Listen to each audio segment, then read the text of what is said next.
Boa tarde, pessoas! Sejam bem-vindos mais uma vez ao Sem Delongas. Hoje eu estou trazendo uma frase que eu ouvi cerca de 7 anos atrás de um médico psiquiatra. E ele falou assim: Mônica, tudo que tira a sua paz custa muito caro.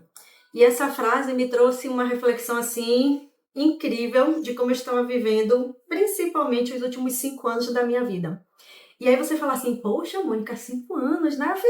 Foi 5 anos, foi o tempo que eu precisei para a ficha cair e poder tomar uma decisão e poder modificar o rumo. Mas isso daí não acontece só com Mônica, não. Se vocês forem pensar na história de vida de vocês ou de alguma pessoa que vocês conhecem, quantas pessoas viveram relacionamentos desagradáveis e que as pessoas não estavam confortáveis, não estavam satisfeitas e que elas levaram muito tempo, primeiro, para perceber o que estava acontecendo, segundo, para ver que aquilo que estava vivendo não era aquilo que ela realmente queria, e terceiro, para tomar a decisão de modificar.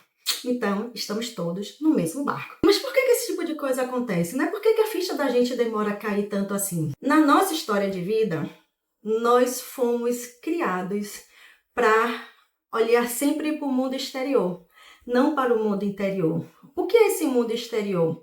Eu entro na escola, eu tenho que passar, meu objetivo de vida é passar de ano. Então, eu me dedico aos estudos. Quando chega na adolescência, eu tenho que passar no vestibular, tenho que passar no Enem, eu tenho que construir uma carreira. E aí, minha vida social já modifica em torno assim, eu sou aquilo que eu construí ao meu redor. Então, se eu tenho um carro X, isso indica que eu tenho um sucesso. Se eu moro num lugar X, isso indica também, enfim, todas as construções sociais que muitas vezes modelam a visão que nós temos da gente mesmo, vem de fora. E nós não somos educados para olhar para dentro. O que é que significa olhar para dentro? Bem básico, olhar para as nossas emoções. Aquele velho assunto que parece assunto de infância, de menino pequeno, mas nós não tivemos essa educação. Vamos dar um exemplo. Um menino, ainda hoje, quando tem medo, o que é que as pessoas costumam falar para ele? Você é mariquinhas? Você tá com medinho? Ai, menina! Como se a emoção medo fosse algo que demonstrasse a fragilidade. Isso também é muito comum diante da emoção tristeza. Por outro lado, vamos ver como é que a raiva é vista socialmente entre gêneros. O homem que demonstra raiva é visto que não, esse cara é assertivo, ele sabe o que ele quer, sabe defender o ponto de vista dele. E a mulher, quando demonstra raiva, o que que houve? Tá com TPM, dormiu de calça jeans, ela é invalidada. Então, enquanto o homem é validado por demonstrar raiva, a mulher é invalidada. Quando a mulher demonstra medo, tá tudo ok. Quando o menino demonstra medo, não está ok. Então, a gente vive com as emoções que são necessárias para a nossa vida, para a nossa existência, mas o tempo todo nós somos invalidados. Então, é como se sentir uma emoção ou outra fosse algo errado. Então, a gente aprende a não olhar para dentro. E o que é que eu costumo dizer?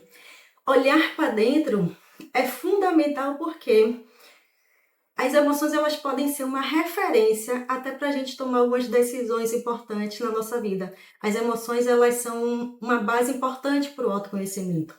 Por exemplo, se eu, Mônica, digo sim para algo, querendo realmente dizer sim, alguém me pede uma coisa, eu digo sim, não, eu vou fazer, mas eu quero realmente fazer aquela coisa, o meu coração tá quentinho, tá aquecido, tá leve, tá suave. Por outro lado, se eu digo sim, porque eu não consegui dizer não, o meu corpo, meu peito, ele já fica apreensivo, ele fica apertado. Só que a gente não consegue perceber isso, por quê? Porque nós não somos treinados para olhar para a gente, para dentro. A gente é treinado para olhar para fora. E por isso que vem às vezes essa dissonância entre o que eu quero, o que eu acredito, o que eu penso e o que eu realmente faço.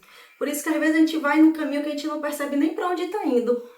Porque a gente está que nem aquela música Vida de Gado. A gente tá indo, tá levando, mas em desconexão com aquilo que a gente realmente quer. Então, quantas vezes na nossa vida a gente vive situações, e eu tô falando de situações leves, não tô querendo falar de situações trágicas que demandam um esforço mental, psicológico, emocional muito grande, que existe uma desestabilização. Estou falando de abuso, de assassinato, de coisas assim mais pesadas, né? Mas coisas na vida da gente que a gente pode pensar, refletir, decidir com a coerência com aquilo que a gente quer pra gente, só que a gente não faz porque a gente não tá com esse olhar para dentro. E às vezes até algumas atividades que hoje a ciência reconhece como importantes para a nossa vida, por exemplo, você treinar a respiração, você fazer uma meditação, tinha durante um bom tempo um caráter de alternativo. Pô, fazer respiração é uma coisa que eu não preciso nem pensar para fazer, eu vou treinar a respiração, parece uma coisa assim meio sem sentido. E da mesma forma a meditação. É uma coisa assim, alternativo, não tem validade científica, mas hoje cada vez mais a ciência está se aproximando dessas coisas. E a gente precisa realmente olhar para a nossa vida não de fora para dentro, como a gente foi acostumado a olhar, mas sim de dentro para fora. Porque a minha vida, aquilo que eu vou projetar, aquilo que eu vou realizar, aquilo que eu vou viver, vai ter muito mais sentido e coerência com o que eu quero para mim, com o que eu penso, no que é o melhor para mim, do que se for o contrário. Então esse é o caminho, que a gente às vezes não vive em paz, justamente por não ter esse olhar, e uma hora às vezes o corpo manda conta, né? Porque aquilo que nos adoece, o corpo somatiza, né? Na verdade, aquilo que nos tira a paz, que a gente guarda, o corpo somatiza e aí surgem as doenças. Então é isso que a gente precisa começar a olhar pra gente. Olhem para vocês com muito carinho, com muito amor, com muito afeto, com muita precisão, no sentido assim, quem sou eu, o que é que eu quero, o que é que realmente tem sentido para mim.